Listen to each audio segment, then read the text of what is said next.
Hi, my name is Sarah Fee, and I'm a curator of fashion and textiles here at the Royal Ontario Museum. It's my great pleasure today to give you this very sneaky sneak preview of our upcoming exhibition, Cloth That Changed the World, India's Painted and Printed Cottons. We are here today on the fourth floor of the ROM in the Patricia Harris Gallery of Textiles and Costume. Now, our exhibit was actually planned to open in early April. And in mid-March, we were busily installing all of our pieces when, of course, we know what happened next. COVID-19 required us to close museums and to begin working from home. Our staff went from all of this busy energy to waiting and watching. The good news now, 4 months later, of course, is that thanks to all of our collective efforts, we have managed to begin crushing the curve. Ontario has moved into stage 3, actually into stage 3 in some parts, still in stage 2 in Toronto. But one of the results being that about a week ago, the ROM was able to open the doors again. Of course, to limited numbers, limited hours, and following all the provincial guidelines in terms of distancing and masking. Speaking of masking, the reason that I'm not wearing a mask this morning is because I'm here on the fourth floor, which is entirely closed to the public until late summer. So I'm the lead curator on this exhibition, Cloth That Changed the World, the Painted and Printed Cottons of India. But 3 other ROM curators have been deeply involved in its preparation.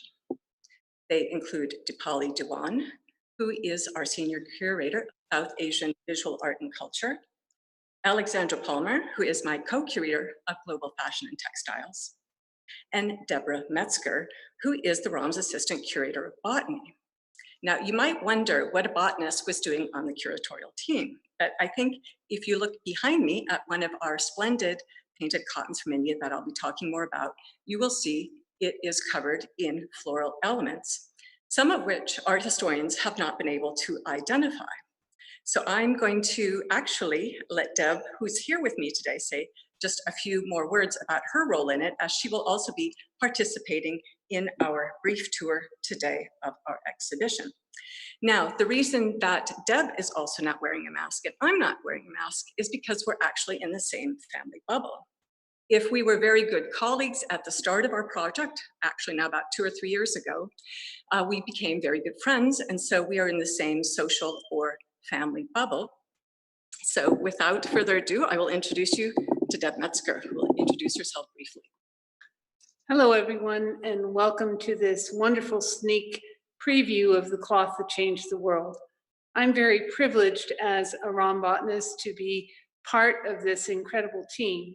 And as Sarah says, for the past 10 years ago, I've been working closely with my colleagues in textiles and fashion, and in fact, some of the other arts and culture curators at the ROM to identify floral motifs. It is a specialized skill, and we know that many things that you see in the decorative arts appear to be very stylized, but we've learned a lot in doing research on how those actually relate to the natural world.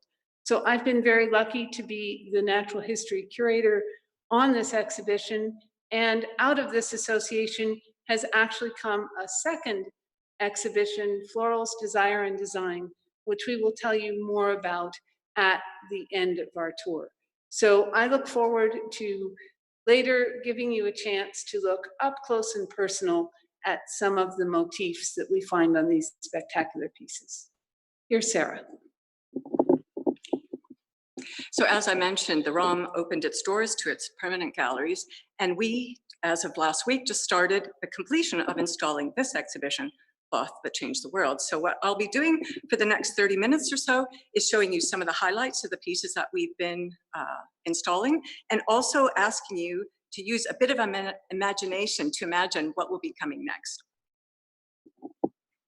Now I want to start my tour by saying a bit more about the piece that has been behind me. I always like to start my story of India's painted and printed cottons by saying what they are and why they matter, you might yourself be wondering.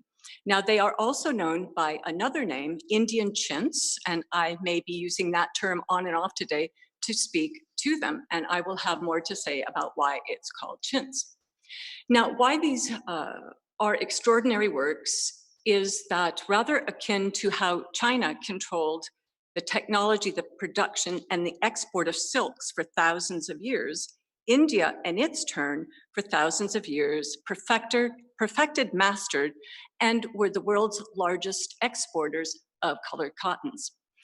Now, the t-shirts and the jeans that we wear today make us think that this is all easy. You can just directly apply color to cotton. Well, actually, it's not that easy. Until about 1800, the only way to get color onto cotton was to use these mysterious agents known as mordants, or to actually use wax to resist the dyes before the piece went into the dye bath. So if you look at this amazing piece, which is from about 1740, in the ROM collections that would have been made in India for export to Europe, you can see over 8 colors, and each of these would have required a different natural dye, which Indian artisans mastered and perfected, using, as we will see, what may look like really simple ingredients such as indigo farro leaves, even rusty nails, minerals, but it was the combination of these that took extreme knowledge in terms of chemistry and the properties of the cloth. So if you look here, you will see about 7 different colors. We have 3 shades of red, several shades of blue. We have purples, blacks, yellows, greens. And what you may not be able to see, but you will be able to see when you physically come to the exhibition, is the gold leaf that has been applied over much of the design. This was done to sparkle in candlelight, because this piece here would have been hung in an elite home in Europe in the 18th century as a wall hanging. These are also known as palampor, and we'll get a chance later to see the enormous scale of these, because of course they had to fill the enormous homes in Europe at the time. So we will be coming to this piece again at the end, and Deb will have a little bit more to say about the design. But to really begin the tour, we need to start, of course, in India, because the greatest masterpieces of India's painted cottons were actually made in India for local rulers who patronized the arts and the artisans. So we actually begin this exhibition with this extraordinary piece that would have been made in about the year 1640 in southern India, perhaps in today's Tamil Nadu, for a local ruler. This is the first time that this piece has ever been displayed in any public institution. It is on generous loan from a private collection in France. It is one panel of what were originally 9 panels that were probably originally joined for a 30-meter long banner that would have adorned a palace in southern India. We believe it would have been commissioned and actually depicts the ruler of the town of Madurai. So what you are looking at is the ruler himself seated on an elephant in a royal procession. He is accompanied by his courtiers on horseback who are behind him, and below marches the royal guard. Now, I think it's quite extraordinary that each of these members of the royal guard have been given different personalities, different facial expressions, hair, and costume. And if you look at some of the things, the wrappers that they're wearing, you might get an idea of some of the painted and printed cottons that would have been worn in India over 400 years ago. In the register at the top, you see other courtiers who are watching the procession from the windows. They are also engaged in other activities such as smoking hookah pipes, playing musical instruments, or conversing. So I think it's quite astounding that after all these years, 400 years, look at how vivid and bright and durable the colors are. This is what made it so popular around the world. Not only were the colors vibrant, they also could withstand sunlight and washing. So it was even said that the more you washed the cloth, the brighter it became. If we take a panorama of our gallery. And remember, this is a work in progress, so you're going to see ladders, you're going to see drawings, designs, some of what you don't see that goes into the magic of the completed exhibit. You walk in, it looks picture perfect, but a lot of people and a lot of work go in behind the scenes. So this gives you a panorama, the major arc of the story. If we start in India, if you look to the back of the gallery, we see another enormous wall hanging made for an aristocratic European home from the 18th century. A lot of the exhibition is a global tour looking at the various export markets that India produced for over 1,000 years. In the center, and we'll get a better and more close-up look at this later, is actually a contemporary Indian chintz fine artwork that was made in 2014 by Ajit Kumar Das of Kolkata.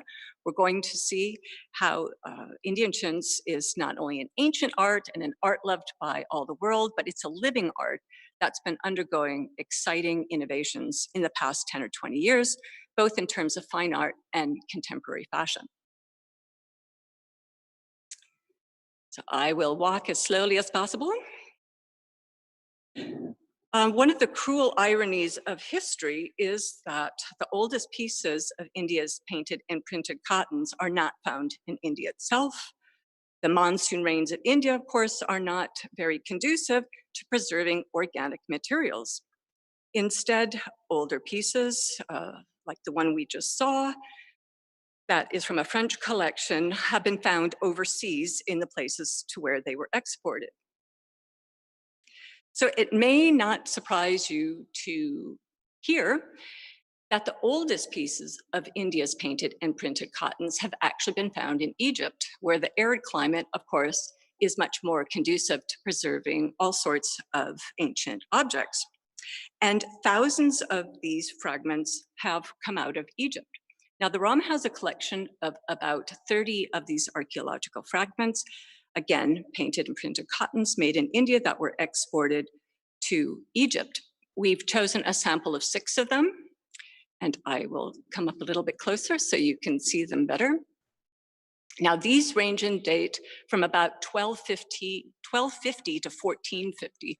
So here we have pieces that are over 600 or 700 years old. Again, the color has survived all of these centuries.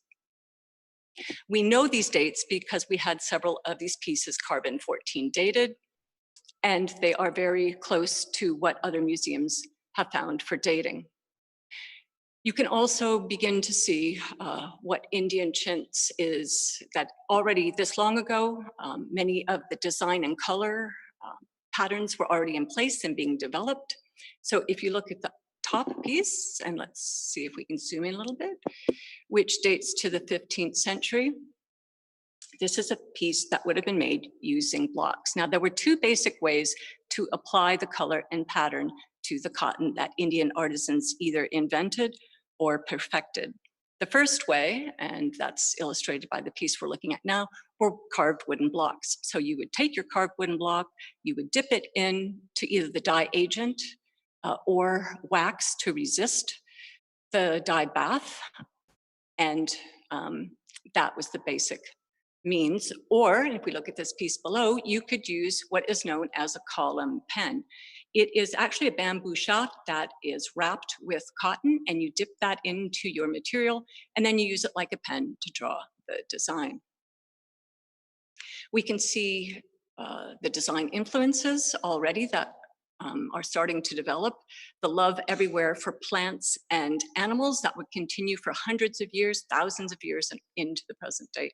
So what you see here are flowering plants or trees that we will see in different guises for other world markets. And at the top, if you look very closely, and I'll try to zoom in a little bit better, we see what are peacocks, and we will be seeing, or I should say peafowl, and we will be seeing more of these in our tour today.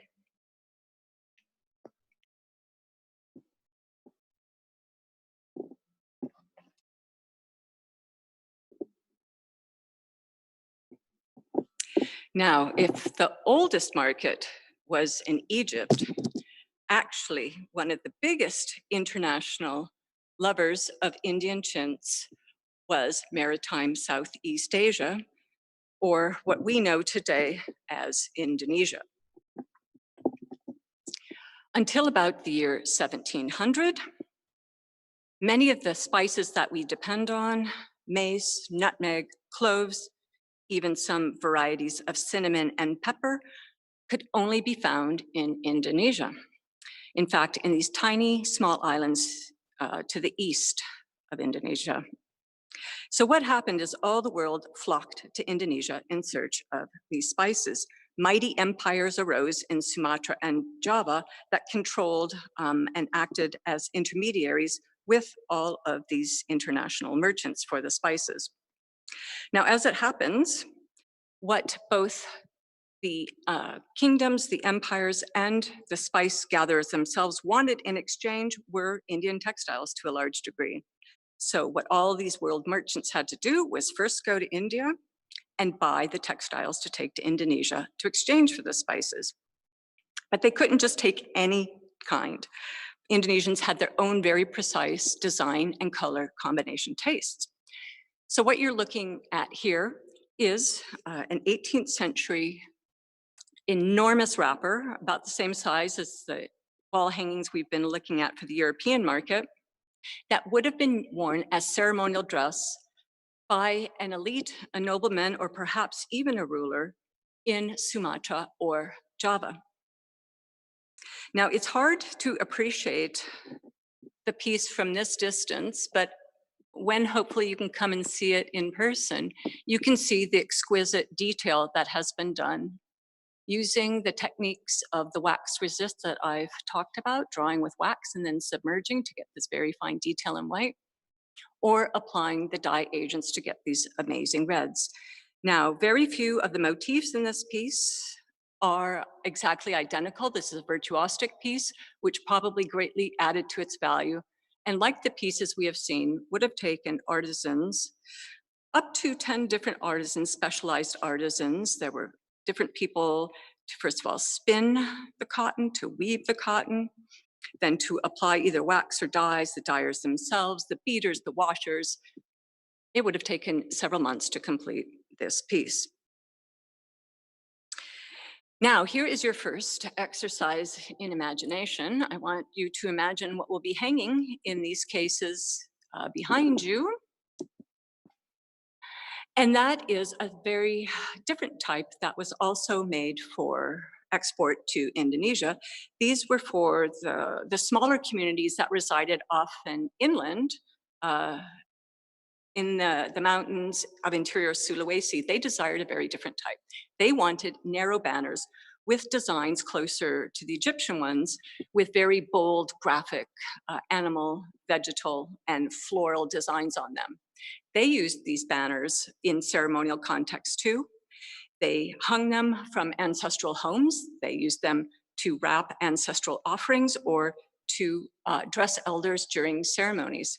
So what began their lives as trade textiles in India soon became something else when they were incorporated into these other societies in Indonesia.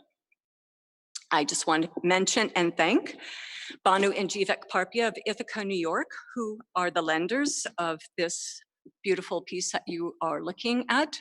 On the other side of this wall, we have a piece from Ram Collections, which actually, again, made for Sumatra or Java, but has an amazing, very bold graphic sunburst design on it.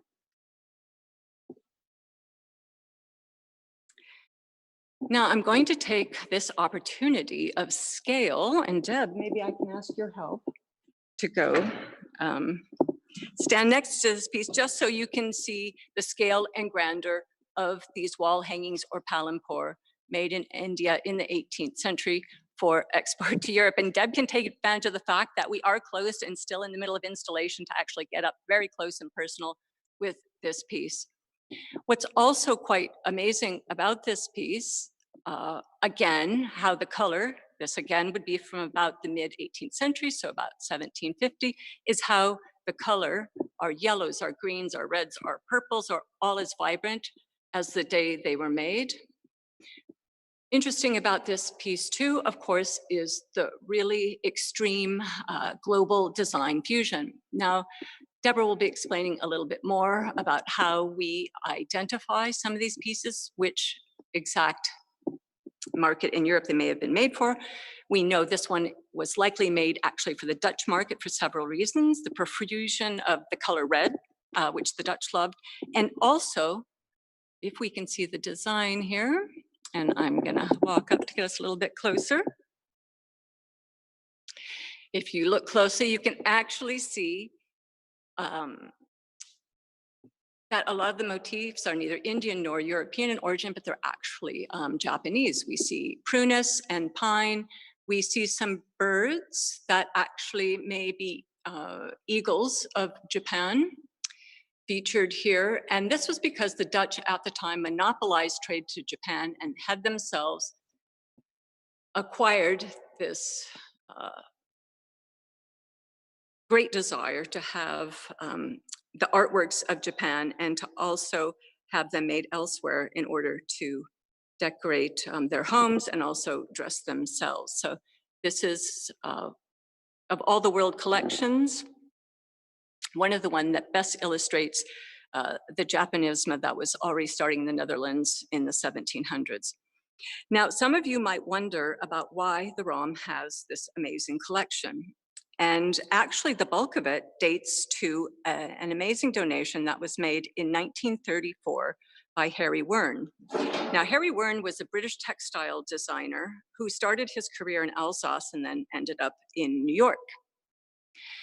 And he himself, being a textile designer, was seeking design inspiration. So he amassed a collection of over 800 printed and painted cottons, both from India, as well as later industrial imitations from Europe, and I'll have more to say about those later.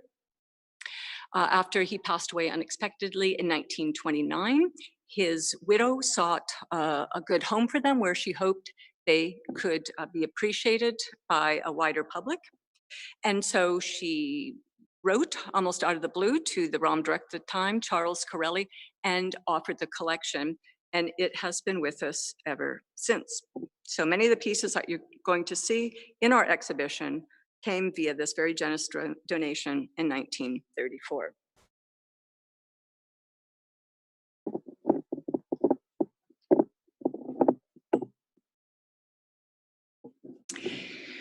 Now, I can't emphasize enough, and neither can the exhibit, how important the techniques, tools, knowledge are in the creation of these pieces. So we are devoting an entire area that's going to convey the various aspects of making the cloth. So that involves the materials and also the knowledge. Now, in some ways, India was predisposed to making these colors. It had indigenous species of cotton. It had indigenous species of natural dyes, these tropical dyes that are incredibly potent. They include things such as turmeric, which we will all know in our kitchen cupboard, but may not realize is one of the world's most popular yellow dyes. We have indigo fera, the plant, in fact, indigo fera tinctoria, which gives the deepest and the strongest shade of blue. And we have this chai plant, which is indigenous to India, and actually the knowledge of which has been unfortunately lost to memory in making today. So here just are some of the things we'll have on display. And this illustrates some of what I was speaking to earlier. In the upper left-hand corner, you see one of these carved wooden blocks that was used to print textiles. You would take your wooden block and you would dip it in either the wax or a mud to resist, or into the dye agent before applying it to the cloth, and then it would go into your dye vat. In the lower left, you see what I've been describing, the column pen. It's actually just a bamboo shaft. Around it has been wrapped wool thread that is then secured with cotton thread that was dipped into the liquid agent, dye agent, and then you squeeze the bulb and draw like you would with a pen. In the upper right, this was the combination that gave these amazing reds that we've seen so far. First, you made a solution almost like magic ink using the alum salt that you see there to the left. And then you would use the dried roots of this dye plant as you would boil it and dunk your cloth in there. Here are the rusty nails in the middle that were combined with molasses and fermented in order to create a black shade. And then there in the bottom right, you can actually see a chunk of processed indigo that would have been used to create your indigo bath, which was an incredibly complicated mixture that required adjustments in alkaline, acidity that had to be reduced, and then your cloth had to be oxidized. So the things may look easy, but it took generations of knowledge and practice and thousands of years to perfect. Now, you can see next to it some of the drawings for the gallery. Things don't just, of course, instantly appear. They aren't beamed aboard by Scotty, but it takes a lot of preparation, 2D design, CAD drawings to make sure everything is ideal for viewing the piece and in order for the perspective and line of sight.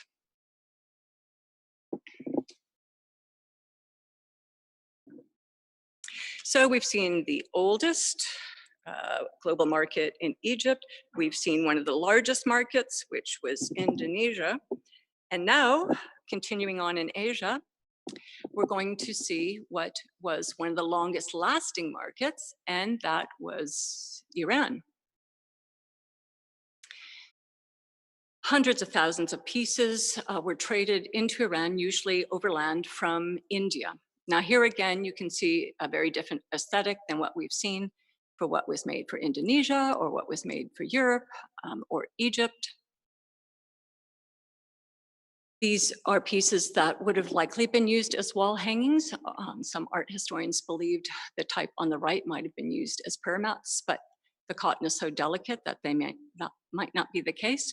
So you can see on the one hand, the very different elements, the architectural elements associated, most closely associated with mosques. You've got your mihrab, prayer niches. And if you look closely, you will also see specific stylizations of animals. So again, we see our peacocks here at the bottom,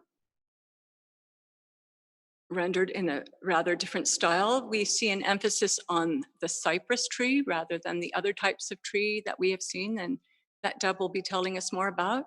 And in the middle, you see these amazing creatures, which we believe are monkeys, including the one on the right that is holding a monkey baby. And yet, if we look at the top, we see, first of all, pious Islamic inscriptions. And then at the top, we actually see a Hindu sun face. So this wild mixture of East, West, India, Europe, and Iran, it wasn't Europe only that was fascinated with what was unfamiliar or loved combinations of the familiar and unfamiliar. At this time around the globe, it was desired and fashionable for everyone. So if we look again at this piece on the right, if you look at the bottom, we actually see floral swags that first became popular in neoclassical Europe and then became fashionable around the world. Now, the other significant thing about these pieces is not only their design, their color, but also their age. They're actually some of the youngest pieces that we've seen so far. They date to about 1850. And the significance of that is that they post-date the time when India began to compete with European industrial imitations. Now, conventional wisdom for a long time held that when Britain especially began mechanizing printing, mechanizing cotton production, and basically exporting to all the world and vying with India for control of the trade, that India lost the battle and these hand skills and their exports disappeared. But this is not the case, scholars have shown recently. Instead, in the 19th century, artisans continued on with the art. They preserved the knowledge of the hand skills, the dyeing, the design, and continued on, of course, on a smaller scale than before, but they did continue on. And one of their main markets across the 19th and 20th century remained Iran. So that's why these older pieces we have for this market. So we've done a bit of a global tour so far. We then seg from Asia to a platform that's entirely devoted to what we call Indo-European chintz, or the pieces made in India for export to market, for export to Europe. Now, I've already told you quite a bit about these. So we have two additional stellar examples that Deborah Metzger will be telling you more about in just a minute. Here's another exercise in imagination. I want you to imagine the costume that will also be on this platform. We're going to have three 18th century high fashion garments for men and women on this platform. What you will see in front of you here is a robe à la française and a robe à l'anglaise from the 18th century. Two women's enormous overdresses worn with hoops that are very different one from the other. The one is white that has sprays of wild flowers all over it. The other is red striped with floral motifs. It's a much more tightly controlled design that likely was meant to emulate woven silks. So what they exemplify is how Indian chintz was high fashion in 18th century Europe. We will also have a men's informal dressing gown known as a banyan that men wore to receive guests and family at home. They also often appeared for them in portraits because they did not go out of fashion because of their T-shaped cuts as other types of garments. And so were often worn for these portraits that also showed them to be amongst Europe's literati of the time.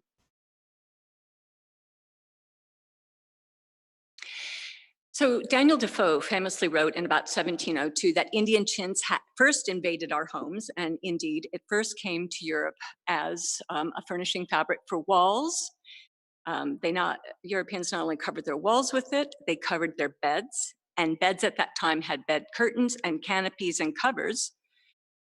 People would also upholster their chairs with it. So you would basically have an entire room of Indian chintz. Now, people especially did this for their bedrooms, for their studies, and their informal guest rooms.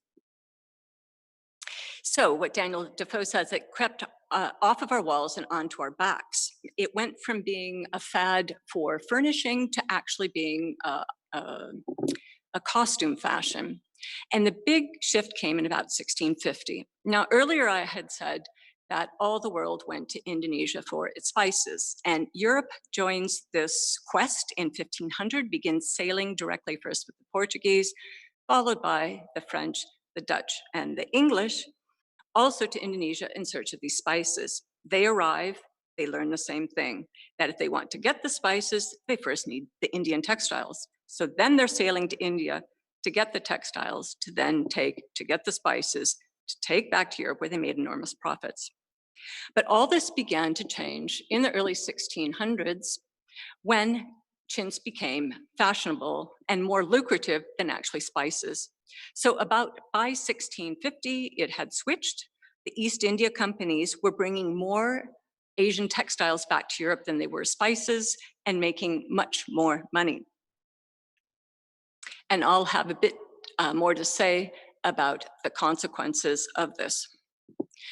But for the moment, we would like to take this special opportunity and do things that we can't normally do in exhibitions, and that is to get really up close and personal. So I'm going to ask Deborah Metzger to come and give you a better explanation of some of the details on these two pieces. Now, we've been talking about the great monumental scale, but sometimes what that can do is stop you from seeing the amazing detail in all of the plants and animals that are lurking within. So I'm going to pass this to Deb. Thank you very much, Sarah. And as Sarah says, these are stunning pieces at a distance, but when you come up close and personal with them, you can see all of the detail color and the fact that there are actually thousands and thousands of individual motifs on each piece. So what I'd like to do is look at two designs that were particularly popular uh, to be made for the Indo-European market. And so these, as Sarah said, were often commissioned by the East India companies and sent to Europe, and they were custom designed to the tastes of individual countries and clientele. So there are two different designs that we're going to look at. This one on my left is a medallion design, and this one that I'd like to start with on the right is the flowering tree motif, and we'll see if we can get back far enough for you to see it. So this flowering tree is a format that draws on Islamic, Chinese, Indian, and European uh, culture and background. And so it's very much a hybrid motif, which is something that Sarah has talked about already. You'll see that it consists of a sinuous tree trunk that is growing out of a rocky mound at the bottom of the piece. And this whole tree makes up the central ground. And then the outside borders are covered in a garland with flowers and leaves that would be found on the trees. Now, one of the things that's very interesting about these flowering trees is that they are not a tree of one species, so to speak. They're actually individual plants and flowers, sometimes mythical things that have been put together out of many different plant parts to create this incredible composition. And we know that the East India companies were often sending patterns that were called musters to India and providing the designs that they thought would be desired by the European consumers. Often they included plants that were familiar, like roses or tulips. But in this piece, the one that we can see sort of center screen is probably a chrysanthemum or a celosia that would have been found in European gardens.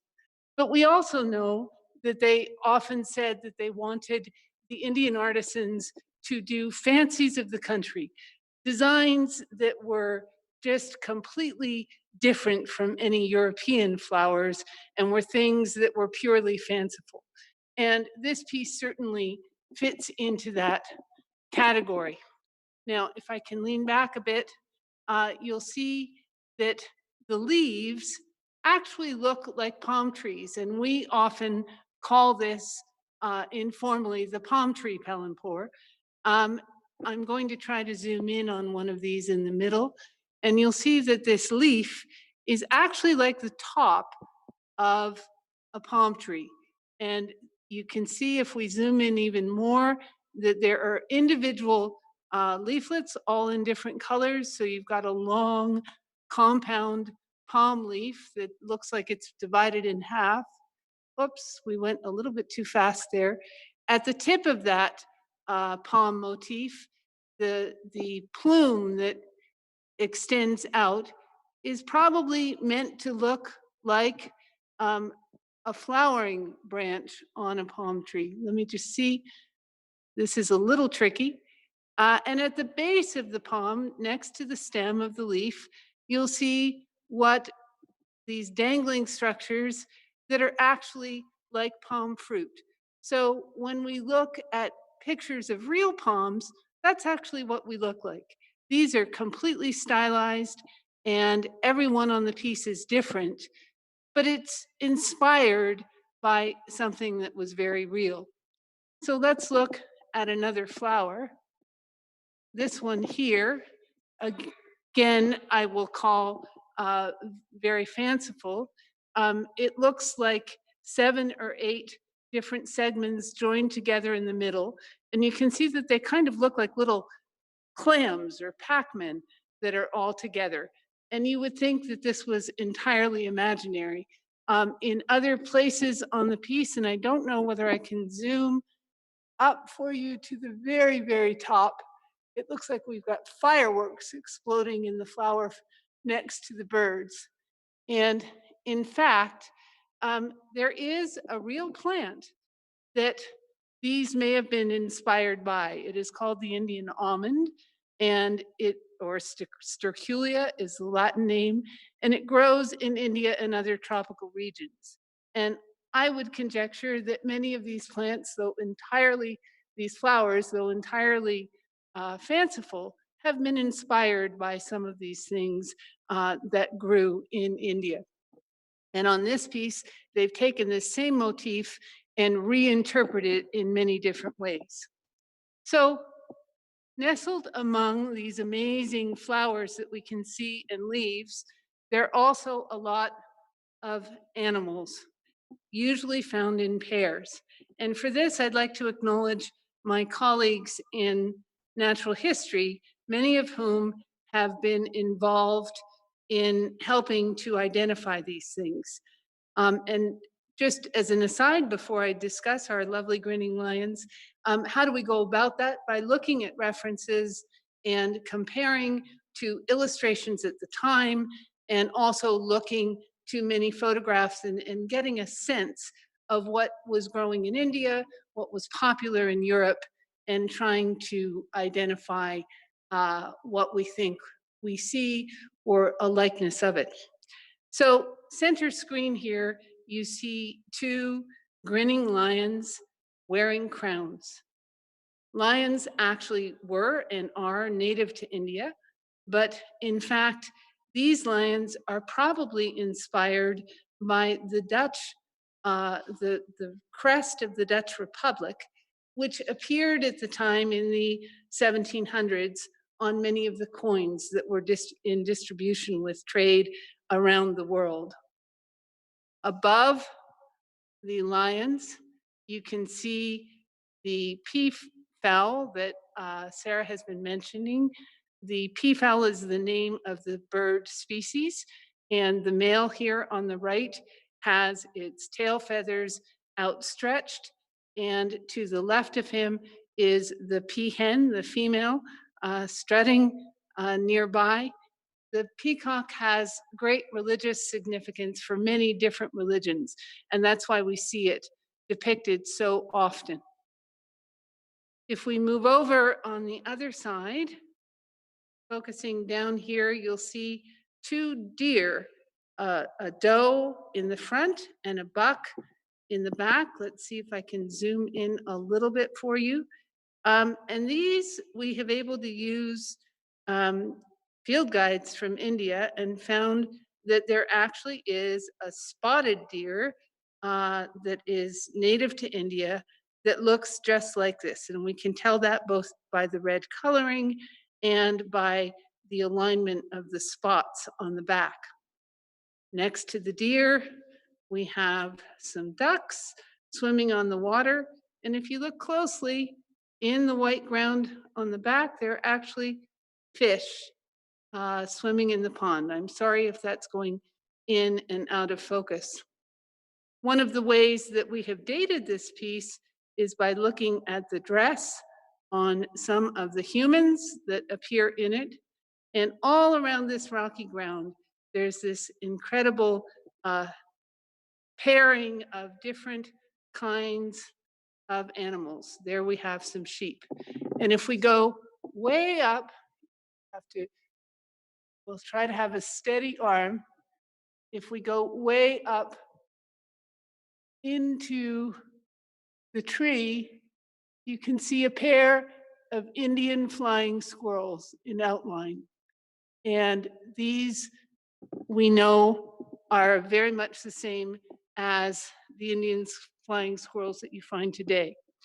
There's actually a second pair of flying squirrels on this piece, and I'm going to invite you to come back and see it later.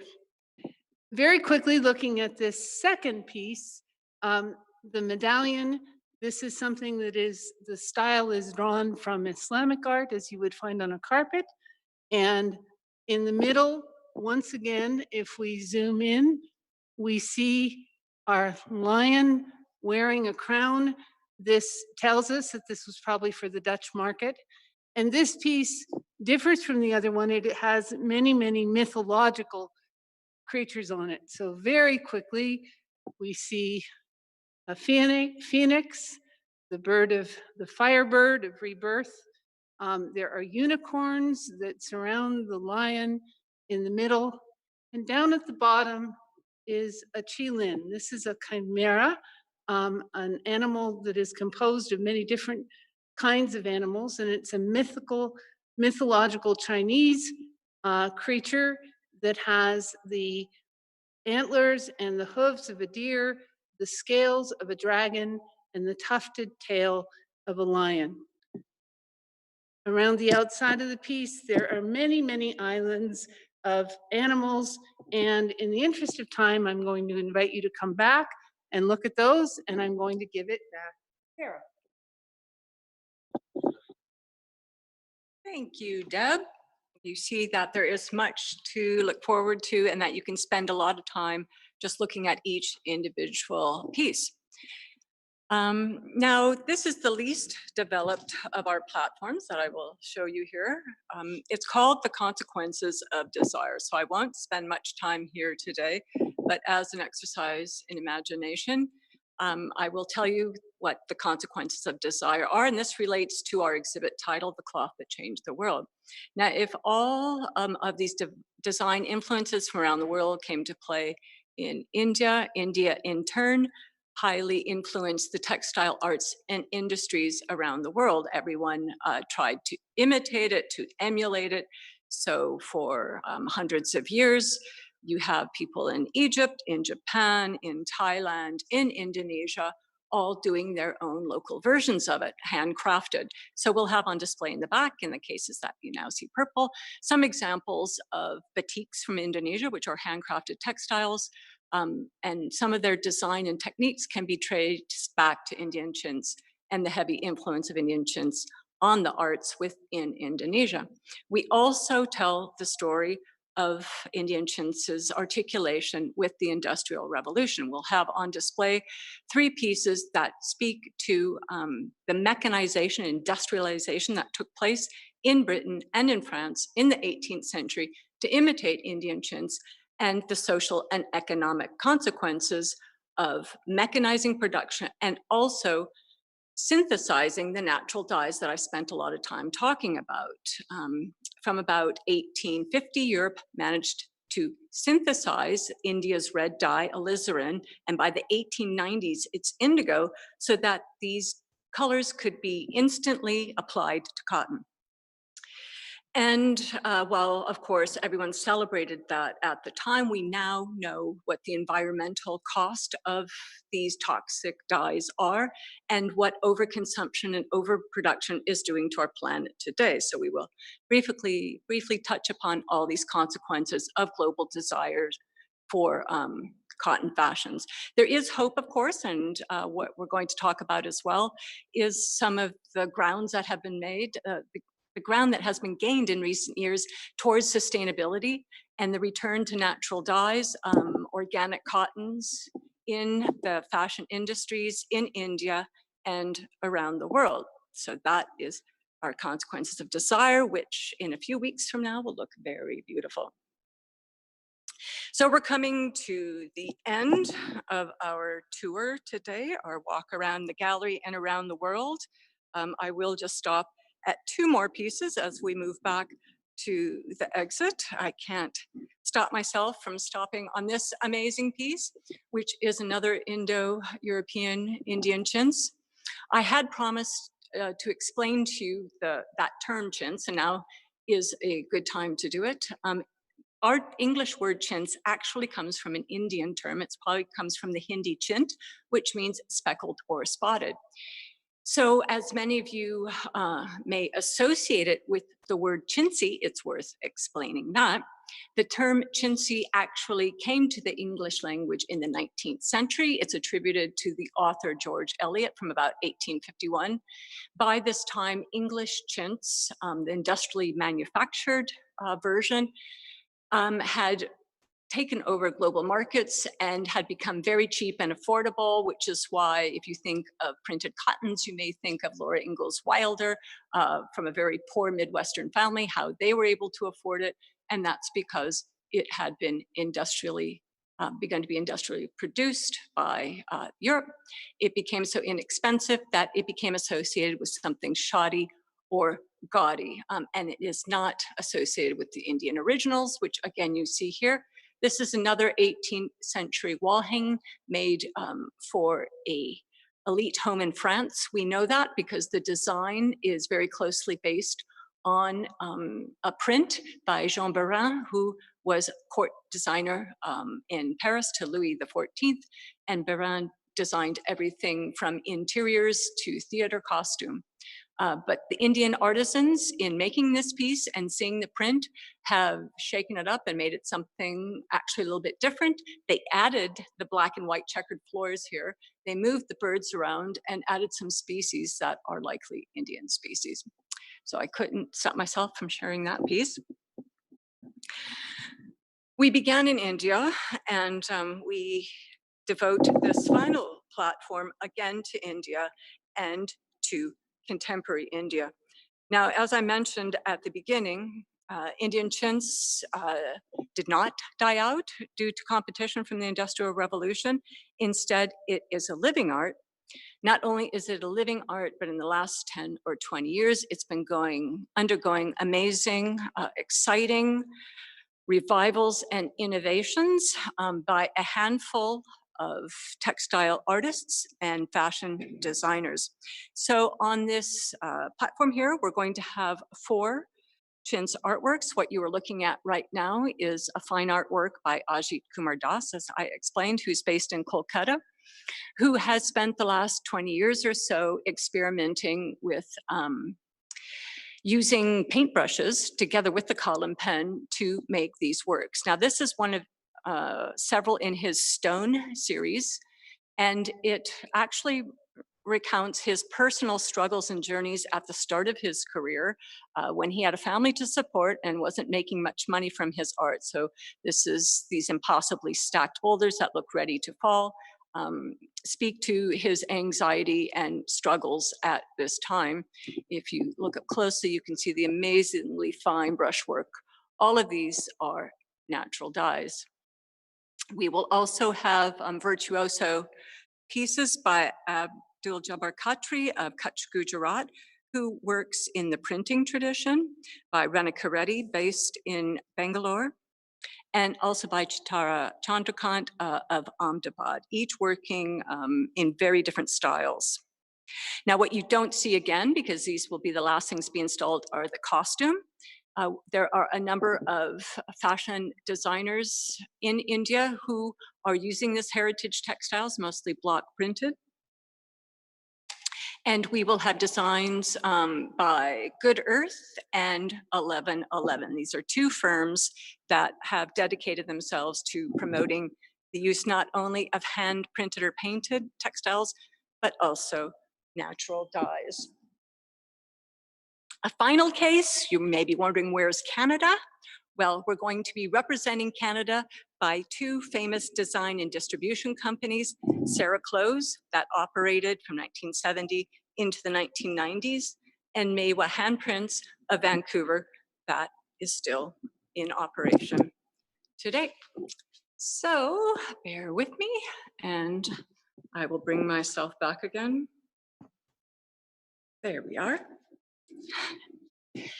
So I want to thank you for having been with us today here for this, as I say, very informal, sneak preview of our upcoming exhibition.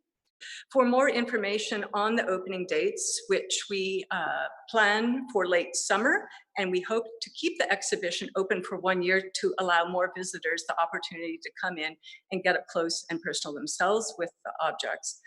Also, for anyone who may want to know more, our exhibition catalog is out already in print, and it is called Cloth That Changed the World, The Art and Fashion of Indian Chintz.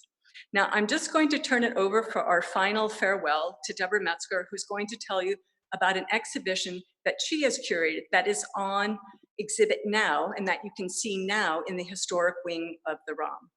And I will be back to say goodbye. Thank you very much, Sarah. And I'd just like you to see for a minute, if I can get the camera to flip, our ode to florals, desire, and design. This is an exhibition, as Sarah said, that is a companion exhibition to The Cloth That Changed the World that is on display in the European galleries. It arose from this exhibition partly because we had so many wonderful pieces of Indo-European chintz. And we wanted to ask the question, why were florals so popular in Europe in the 17th century? This was an era of worldwide trade and imperialism. It was also a time when botany was coming into its own right. Trade goods were bringing back spices, as Sarah said, and many, many decorative arts objects like the chintzes that were decorated with novel flowers that had never been seen before in Europe. At the same time, botanists were exploring the globe and were coming up with new plants that had never been seen before. And this became a sign of social standing. So what we've done is given you an opportunity to view 4 more Palampours, 3 more chintz pieces, but we've paired these with some very influential botanical texts from that era by Linnaeus and other influential botanists of the time. And we have also looked at how this time of the golden age of botanical illustration led from stylistic designs into more naturalistic ones, and how that influenced not only textiles, but also ceramics. So this is a fun exhibition that takes us at this time of COVID, when we've all become fascinated with our flowers, to look at how this era of the 17th century, 18th century, excuse me, the 1700s, endures even to the present day.